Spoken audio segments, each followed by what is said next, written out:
얼마 전까지 사귀었던 전 여자친구로부터 데이트 폭행을 했다는 취지로 고소당하거나 상대방으로 하여금 불안감을 느끼게 할 정도의 원치 않는 반복적인 연락을 했다는 취지로 스토킹 신고를 당하는 경우가 있습니다. 실제 데이트 폭력을 행사했다면 그에 상응하는 처벌을 감수해야 하는 것은 마땅하며 피해자에게 사죄하고 피해 회복을 해주어야 하겠으나 오래 사귀었던 연인 사이에는 입장 차이가 있을 수 있고 싸우고 헤어진 마당에 나름 억울한 고소를 당할 때도 있기 마련입니다. 내 딴에는 결단코 데이트 폭행을 행사한 사실이 없고 여자친구와 싸우고 결별하는 과정에서 연락을 여러 번 하고 집 앞에 찾아가고 한 것뿐인데 스토킹 처벌법 위반 가해자로 신고당하는 상황에 처할 수도 있습니다. 갑자기 경찰 수사관으로부터 전화가 걸려오면서 스토킹 고소장이 접수되었고 법원으로부터 접근금지 잠정 처분도 나왔으니 피해자에게 앞으로 연락하거나 찾아가지 말라는 안내를 받게 될 수도 있습니다. 조만간 경찰 조사를 받게 될 것이니 그때 경찰서에 나와 조사를 받으면 되고 접근금지 잠정 처분을 위반해서 고소인에게 연락하거나 찾아가면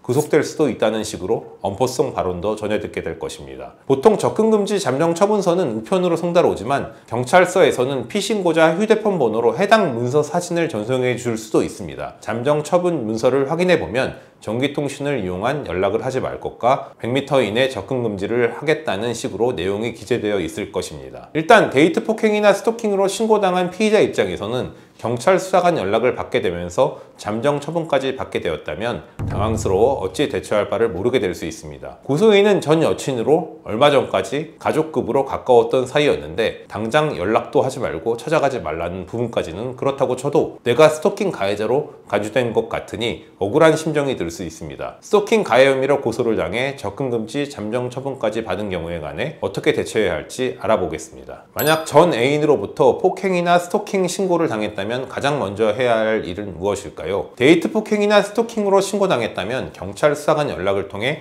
해당 사실을 인지하게 되었을 것입니다. 이때 황당하거나 억울하다고 해서 신고자에게 연락하여 따진다거나 찾아간다면 큰 낭패를 볼 수 있습니다. 자칫 2차 가해를 하는 것으로 간주되어 구속되는 상황에 처할 수도 있기 때문입니다. 가장 먼저 해야 할 조치는 경찰 수사관이 알려주는 데까지는 고소 경위와 내용에 관해 최대한 물어서 확인한 후 바로 경찰 조사 일정을 잡기보다는 조사 날짜를 대략 일주일 이후 시점으로 연기 요청을 해둔 다음에 경찰 수사관에게 고소장이 있는 사건인지 아니면 단순 신고 사건인지 확인해서 고소장이 제출되어 있는 경우라면 고소장 정보공개 신청을 해둬야 합니다. 정보공개가 완료되어 고소장을 확인하면서 가능하다면 형사 전문 변호사와 상담해서 대응 방안을 논의하거나 경찰 조사에 변호인과 동행하시는 것이 좋겠습니다. 만약 경찰 조사 전에 전 애인에게 연락하면 불리해질 수 있을까요? 언급드린 대로 데이트 폭행이나 스토킹으로 신고당한 상황이라면 그 사실을 알게 된 시점부터는 절대로 신고자인 전 애인에게 따로 연락하거나 찾아가서는 안 됩니다. 내 딴에는 억울하다거나 상대방과 얘기하여 좋게 풀고 싶다거나 사과하고자 하는 경우라고 해도 마찬가지입니다. 우선 경찰 조사에 출석해 조사를 받은 후 수사관에게 얘기하여 상대방과 연락을 해도 되는지 신고자 측 동의를 받아달라고 요청한 후 문제가 없다면 전 애인에게 연락을 해야 합니다. 만약 조사 전에 임의로 상대에게 연락했다가는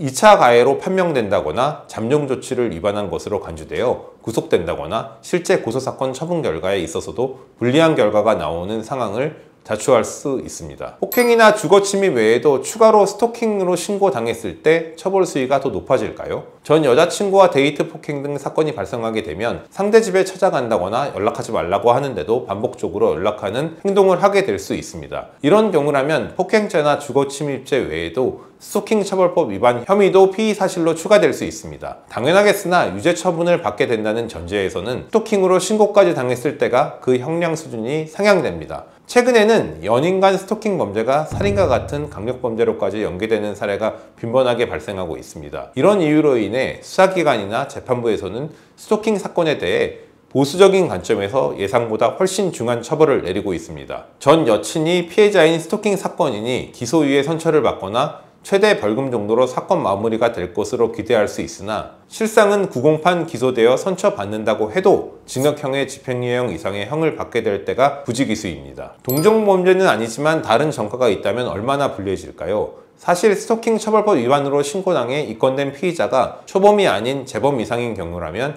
자칫 실형 선고를 받고 구속될 수 있으니 주의해야 합니다. 만약 동종 전과는 아니라 해도 폭행이나 협박, 주거 침입과 같이 스토킹 사건에서도 발생 가능한 유사 유형 사건의 전과가 있는 경우라면 스토킹에 있어서는 초범이라 해도 처벌 수위 산정면에 있어서 불리한 처분을 받게 될 가능성이 높습니다. 그렇다면 술김에 행동했다는 말을 경찰 조사에서 해도 될까요? 사실 상당수 데이트 폭행이나 전 애인에 대한 스토킹 사건은 가해자가 술에 취해 감정 조절을 못한 상황에서 발생하는 경우가 많습니다. 피의자로서는 경찰 조사를 받을 때에 있어 사실 그대로 진술해야 하기에 술에 취해 범행을 저질렀다는 취지로 언급을 할 수밖에 없을 것입니다. 다만 술김에 행동했으니 실수이니까 선처해달라는 식으로 조사를 받아서는 안 되며 술에 취했지만 절대 해서는 안 될 범행을 저지른 것이 사실이기에 피해자에게 사죄하며 용서를 구하고 싶다는 취지로 조사를 받아야 합니다. 상식이지만 형사사건에서는 술에 취해 범행을 저질렀다는 점이 양형상 선처 사유가 될 수 없습니다. 이런 경우에는 범행을 인정하면서 수사에 적극 협조하면서 피해자에게 사죄하고 피해배상을 하고 합의할 수 있도록 최선의 조치를 취해야 하겠습니다. 그렇다면 합의가 불가능한 상황이라면 공탁이 해결책이 될 수 있을까요? 혐의가 인정될 상황이라면 가능하다면 경찰, 검찰 수사 단계에서 신속히 피해자와 합의하는 것이 최선의 대책이 될 수 있습니다. 폭행죄 고소에 관하여는 합의만 하면 공소권 없음 처분을 받고 사건 종결이 가능하게 될 것이고 스토킹 고소권에 관하여도 피해자 합의가 성사된다면 설령 유죄 처분을 받더라도 기소유예나 약식기소 벌금 정도로 선처가 될 가능성이 높기 때문입니다. 피해자와 합의가 되지 않는다면 가해자는 차선책으로 형사공탁 특례제도를 이용해서 피해자에게 합의금을 공탁하는 조치를 취해볼 수도 있습니다. 다만 형사공탁은 수사 단계가 아닌 형사재판 단계에서만 가능한 절차라는 점을 인지해 두셔야 하는데요. 피의자가 기소되어 형사재판에 넘겨져 피고인 신분이 된 시점에 한하여 재판 과정에서 공탁 절차를 활용해 볼 수 있습니다. 그렇다면 통상적인 합의금과 합의 과정에서 변호사가 필요한 이유에 관해 알려드리겠습니다. 어느 사건이나 마찬가지겠지만 데이트 폭행이나 전애인 스토킹 사건에서의 합의금 시세 기준 액수는 따로 있지 않습니다. 특히 전 애인과 사이에 발생한 폭행이나 스토킹 사건에서는 아무래도 두 사람이 과거 특수관계에 있었다는 점에서 합의금 액수가 문제가 아닌 실질적인 용서가 뒷받침되어야 합의가 성사될 가능성을 높일 수 있습니다. 특히 스토킹 사건에서는 거액의 합의금을 교부받고 합의서를 써준다고 해도 피해자 입장에서는 차후 상대방이 풀려나서 다시 연락해오고 찾아오는 상황을 두려워할 것이라는 점에서 합의금 액수와 무관하게 합의 성사가 안 될 때도 많습니다. 요컨대 피해자 합의 성사를 위해서는 더욱 형사 전문 변호사 조력이 필요합니다. 고소당한 피의자 본인은 잠정 조치에 위반될 사안이기에 상대방에게 연락조차 할 수 없을 것이고 설령 연락을 한다고 해도 신고자는 두려운 마음에 연락을 받을 가능성도 없습니다. 변호인이 있어야만 피해자 측과 합의를 위한 교신이 원활히 진행될 수 있고 합리적인 수준의 합의금 액수를 제한함과 동시에 피해 예방을 위한 조치도 신고자에게 제시함으로써